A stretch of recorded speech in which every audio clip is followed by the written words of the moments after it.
What is this story about, Kavitha? A year in Ron Brown College Prep. It has a really intentional restorative justice culture. So not only do you have really great teachers and high expectations, but you have this restorative justice culture and kind of what happens when the two mesh. So I was a local NPR affiliate reporter at that time, and my beat was education. And so I was, this was a school, and I had done a story of the principal, Dr. Ben Williams, meeting with his fifth grade teacher, or his then fifth grade teacher, who he said changed his life. And he had moved like 10 schools, and he said this teacher really set him on a different path. And I remember thinking, wow, this is kind of really interesting, and it's in my backyard. Well, it's one of those things, you as soon as you told me about it, I thought, wow, this sounds fascinating.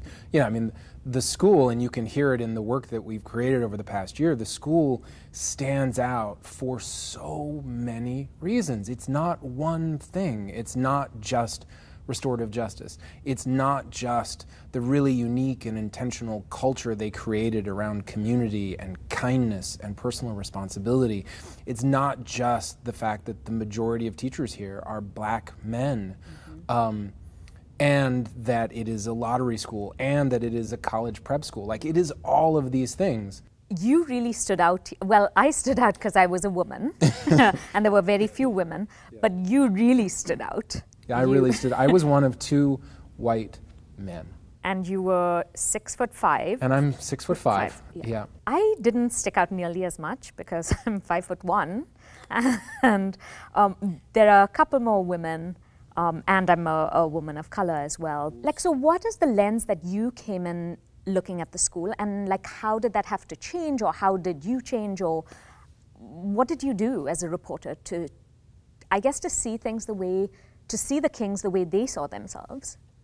One of the things that I realized early on is I really needed to find a way to, I'm not sure there's a better way to put this, to check my white privilege at the door. I felt for me, it's like my background is, I was born and raised in England and India, and I went to an all-girls school and an all-girls college.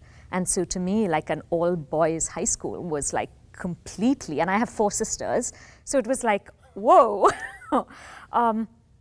I think some of it was, I kept telling myself, all I can do is ask the questions, right? And I think it's a journalist's job to kind of bridge that gap, to show that there's so much common humanity. We spent a year at Ron Brown, and there's just no shortcut around that. That's not a lie, that's not a story we tell ourselves. We were here for a year. We were there for the fights and the big wins.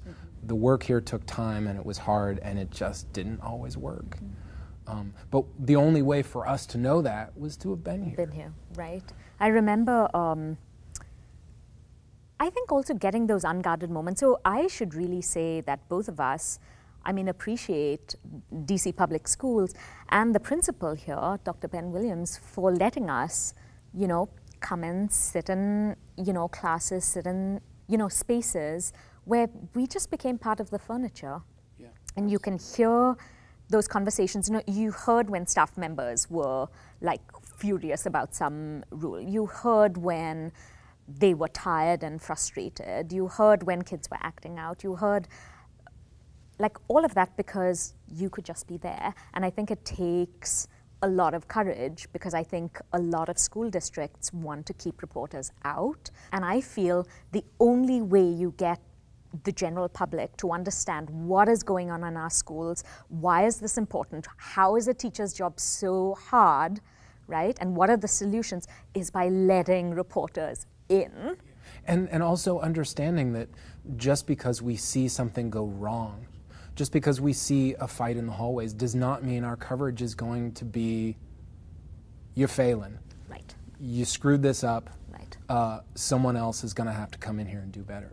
That's just not the story. It's not the story of Ron Brown. It's not the story of any school. There's no such thing as a complete win, as a complete success when it comes to education. It's just too many kids, too many stories.